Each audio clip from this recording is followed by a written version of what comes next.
So miraculously, we're on time, and we are going to go to our next speaker, who's based in the UK. It's Karen Nichol, who I met in 2013, so about 8 years ago, when we worked on an exhibition together called Fetishism in Fashion. And Karen is a phenomenal embroidery and mixed media artist. She's going to be sharing all about her work. She works not just in art, but also in fashion and interiors. And when we talk about fashion, it's probably easier to list all the people that she hasn't worked with than the ones that she has. But these people do include everyone from Alexander McQueen to Jasper Conran, Giles, Deacon, Schiaparelli, also the King of Qatar, Estee, Lauder, and Gwyneth Paltrow. So I don't know how to encapsulate how far your work has reached from your, very cute little studio that I visited. But welcome to Karen, and she's going to be explaining a lot more about her work, and we're looking forward to it. So thank you. Thank you. Thank you so much for inviting me. It's, let's just get, right. Oh, it's so wonderful when it works. So, yes, I've had a career in embroidery for many, many years. And the reason I'm so passionate about the craft is its enormous versatility and diversity. It's a way of working that offers you the potential to keep on developing and discovering, even after you've been at it as long as I have. You can do anything. I feel it's like painting with 1,000 colors, patterns, and textures. And the more you do, the more you find you can do. These pages are from my scrapbook, which is about 1 meter square, and they're just offcuts of bits of things I've tried. But I often take it with me when I'm going to collaborate with other designers in fashion and interiors, to let them see the breadth of possibilities and to try to encourage further development rather than them just taking a finished design and reproducing it. That's what's important to me. I get bored very quickly, and I like to keep doing things that are different and taking this, it all on further. So in this 30 minutes, I'm going to bombard you with images to show you the kind of work that I do and to try to illustrate how I love developing the traditional techniques of the craft. I work in fashion. This was a Jasper Conran with 3D tulips all over it, and in interiors.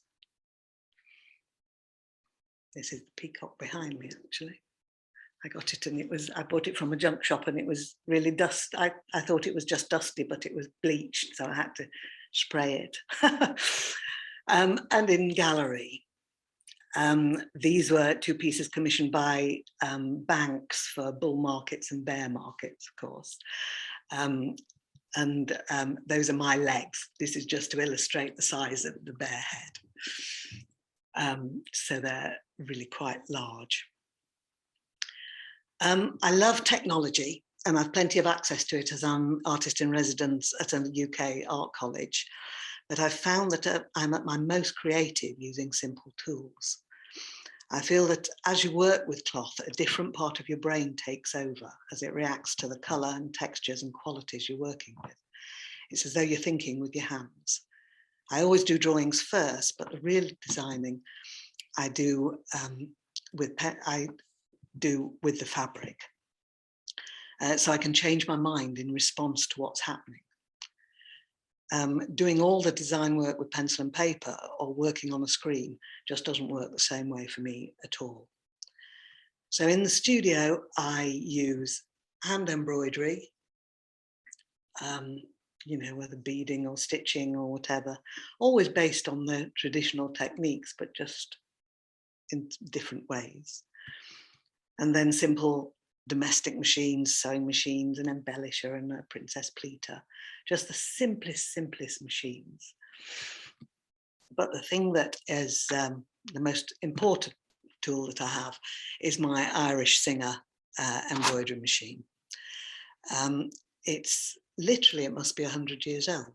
It's fantastic. You can buy a modern version made by Juki, but mine still goes fantastically well, and I've used it for nearly 50 years. But it's amazing. But it has no feed and no presser foot, just a free needle, and it has a knee pedal, which takes the stitch from a straight stitch to a satin stitch about 1/2 inch wide.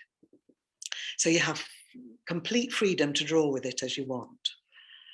And because your hands are free, other than guiding your ring with the work in, you can feed things into it, you know, threads or fabrics or anything like that. You're really at one with the work.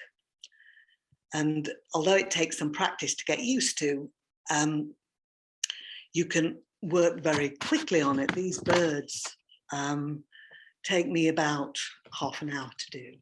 So you can embroider something like that.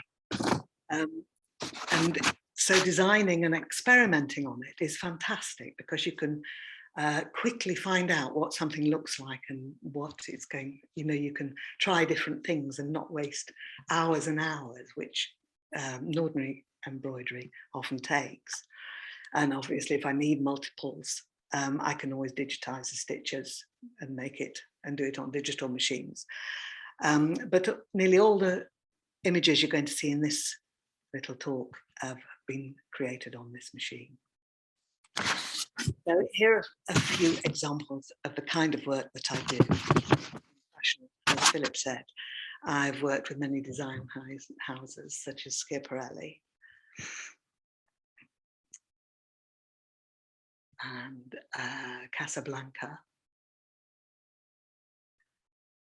which is really interesting because this is a really young firm, and it's so nice that they're interested in working with somebody who works on a hand-governed machine rather than just digital. Jasper Conran did a whole collection of these hand-embroidered cotton organdy dresses, which were really lovely to do.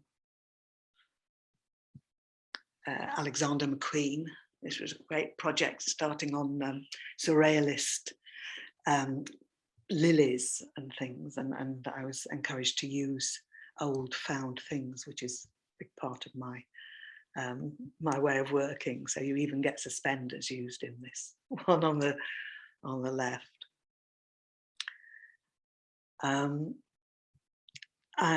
There's Chanel and Michiko Pacino, and Marc Jacobs and Chloe, and then of course selling designs where you can really play around and find different ways of working. I do bespoke embroideries for weddings, like these with 3-dimensional flowers and personal messages written into them, or places of importance for the couple. All kinds of strange things, lots of 3-dimensional embroidery.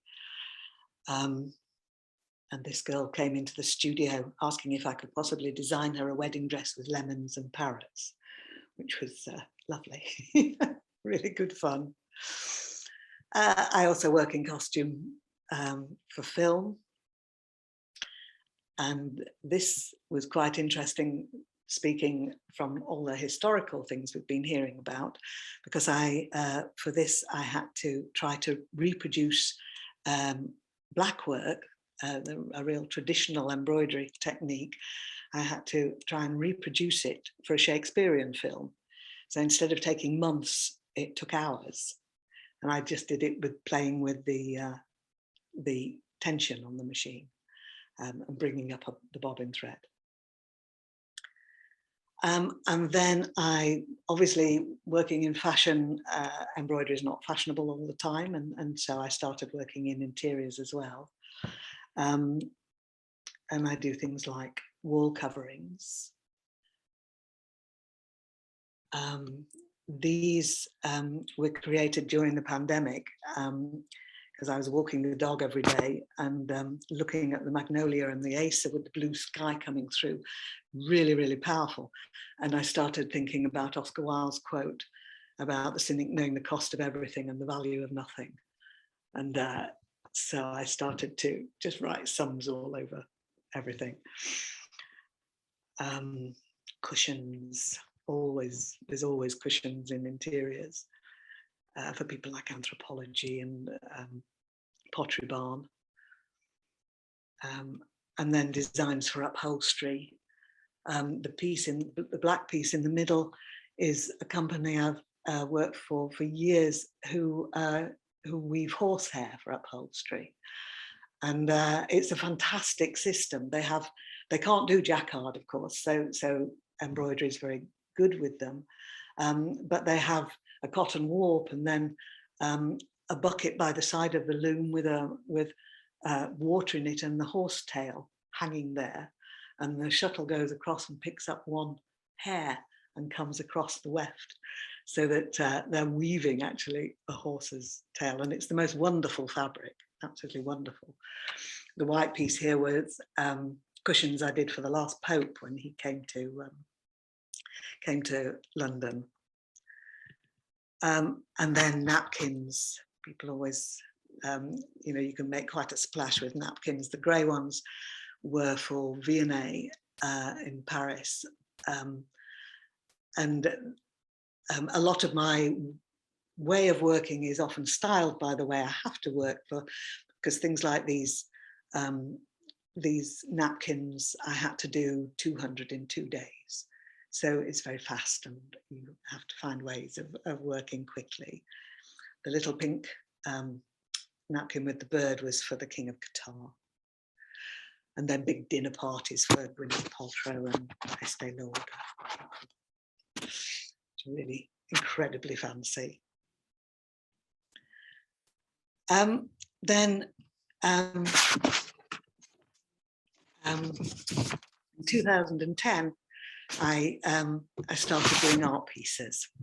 When you work in fashion and in interiors as a textile designer, you very, very rarely get your name mentioned, or because they don't want other people to know who you are anyway. And it's just one of those things of how it is. And so in 2010, I thought I was offered a gallery show, and I thought this would be an opportunity to actually start to get my name known a bit. And I chose to do these creatures because it allowed me the same way of playing with textiles and trying new things, but all under the umbrella of these animals. So as a gallery show, it would hold together. So I've started to do them on canvases and paint. These egrets. So I've done hundreds of animals now. These were for a couple in New York who wanted these strange animals for their daughters. And but I love playing with things like the markings on the giraffe, the velvet. I've used the nap. I've changed the nap for each stripe of the leaves, so that as you walk past the piece, it changes colour and shading. I take my inspiration from everywhere, anything that attracts me visually, whether it's a plant or somebody's garden gate. But what I find really important when working in mixed media is to take note of the qualities of your inspiration, not just the shape and colour.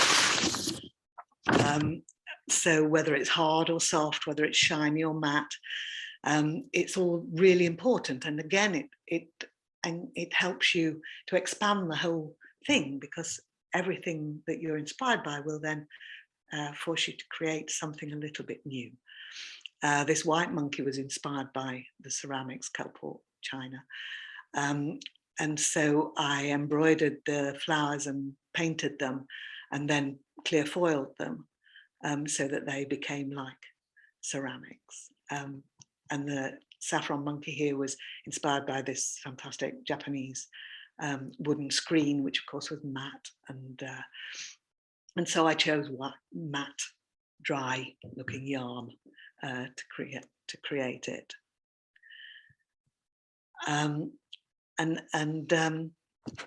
I do love to push the techniques, as I keep saying, to make the marks that I want. And I wanted to make a Napoleonic polar bear, and I wanted to laser cut these the images, but for some reason that couldn't be done on a laser machine. So I found that I could actually burn out the designs with a little tool that you make for marking wood. So the bear, so it worked in the end, and I make the embroidery three-dimensional by using either millinery canvas or sculpture mesh. When I was at college, I was fortunate enough to learn all the historical vocabulary of traditional embroidery techniques, and I love them. But what I really love to do is to treat these beautiful techniques with utter irreverence and use them as a stepping stone to create something fresh. For instance, one fashion designer wanted to have work with beads and sequins, like these beaded Mexican skirts, but they only had a really small budget, and beading's expensive and takes an awful long time. So I had to find a way around it, and I found that I could machine down sequins. And this is what I really enjoy doing, because this then leads to other things in other projects. So I found I could buy my own sequin film, and by melting it, folding it, I could start to create other kind of things. I could make fringes out of sequins, I could mold it and do all sorts of things. And I could heat it and shape it and color it with chiffon, and really, really create interesting things with what you remember is just a sequin. So it's really exciting to move in that way. I found I could buy it in 1/2 meter widths, and so used it for maps like this London one, where I've pleated it round the edge and formed each of the areas of London with sequin. And also making sequins out of things like photograph negatives. So you can shade with it, and you just cut your own sequins. It's really good fun. I had another client who wanted something that was like water droplets on her shirts. And so I went back to the studio and started to get all my glass beads out. But when I did, they just looked like glass beads. They didn't look like water droplets at all. So I started playing with other things, and I started playing with glue and with resin. And it really worked well on the shirts. But then again, carrying the technique, the discoveries onwards, I started to trap photographs under the resin and create these fish and drilling sequins with it, and all sorts of things, and even making it for water droplets around future fish. This concept of taking a traditional technique and developing it actually happened for my first gallery exhibition, where I decided to explore lace. And after the previous talk, I hate to show mine because it's very rough and ready, but I take inspiration from the beautiful craft, but I try and put a fresh slant on it by reproducing it. I source around 95% of all my fabrics, I always have done, from flea markets and car boot sales. I love the fact that I can find unique materials that other people don't have. And of course, the whole sustainability aspect is important, is so important. So all the materials on these wall skirts are recycled. They're called wall skirts because I hung them out as pictures, but of course you can wear them as well. This one was cut and printed and embroidered from an old tablecloth. And this one was actually some bra ribbon braid I found, elastic, that I found in Paris, that you could just buy by the meter, and it had little holes that you used to be able to button your bra up tighter. So yeah, I love using things like that. This one's my take on faggoting. This one's called the Black Forest skirt, and the little illustrations are little people delivering wood, and it's just all faggoted together, but again, all on the machine.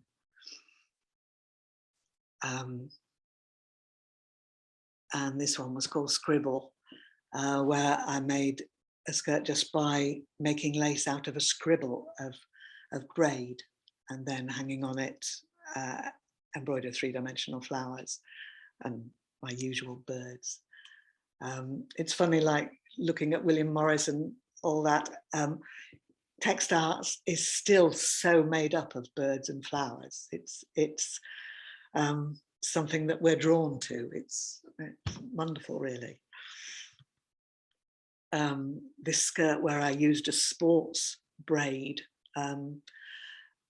with the white lace that I made, and then I loved the way that I could make the dye run from the braid, from the sports braid into the white lace, and even making lace out of string and plastic animals, toy animals. Actually, it's not really string. This was a warp yarn, a linen warp yarn. And then I did a collection of designs where I decided that I'd try and make tartan lace. The one in the centre was bought by Dior, so but it was a lovely thing to do. And I've even done fur lace and leather lace. So I faggoted fur for Saga Minks. And lace using vinyls. The one with the eyes in two layers, so that the lace is vinyl and then the eyes swim behind the lace as you move.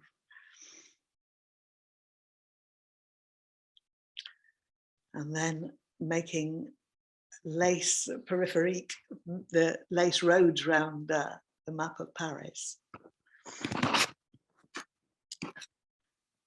The next ones in this line of thinking was on fringing or tufting, and looking at the wonderful technique for making rag rugs like this one. But it's very simple to do by machine, and to push it further for fringing.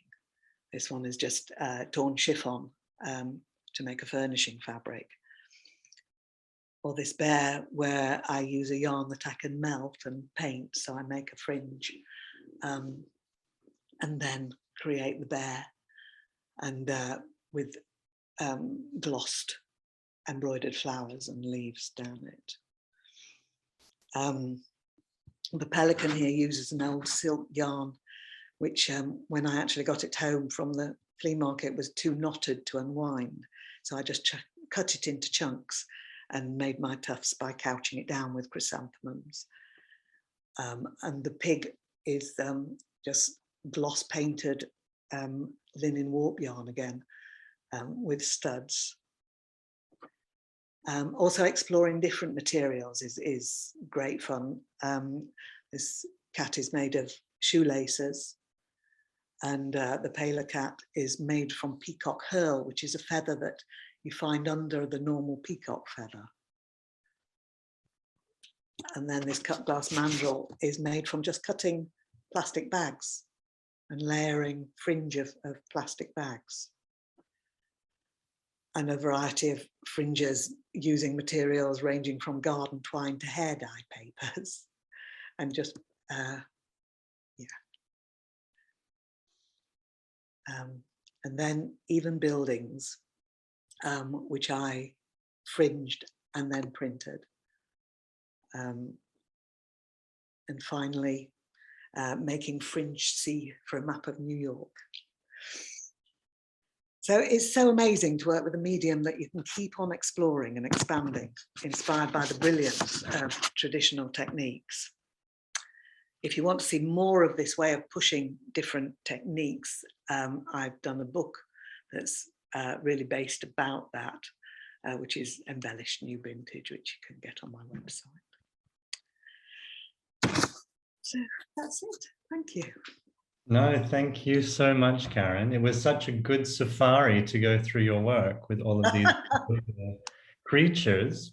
And I thought it was appropriate when you said that you were making fur using all these fringing techniques, because today Kering has announced that all of their brands are no longer going to use fur. So it's a big day for faux fur. So I think that this is the perfect moment to inspire everyone that's listening to start creating alternatives in different materials, maybe even shoelaces. Yes. And thank you also, because like Eleanor, you also mentioned how the fashion industry is often forgetting to mention the makers behind all of their amazing work. And it shows that whether it was in 17th century lace or today in the industry, they're still doing it. So I think that all of us on the call, all 300 people, should make a pact to stop hiding the makers behind all this amazing work, and make a pledge to always name our sources. So hopefully this will push people, at least the young people in the audience, to change things. Yeah. Thank you so much. And hopefully you can stay for the rest of the program.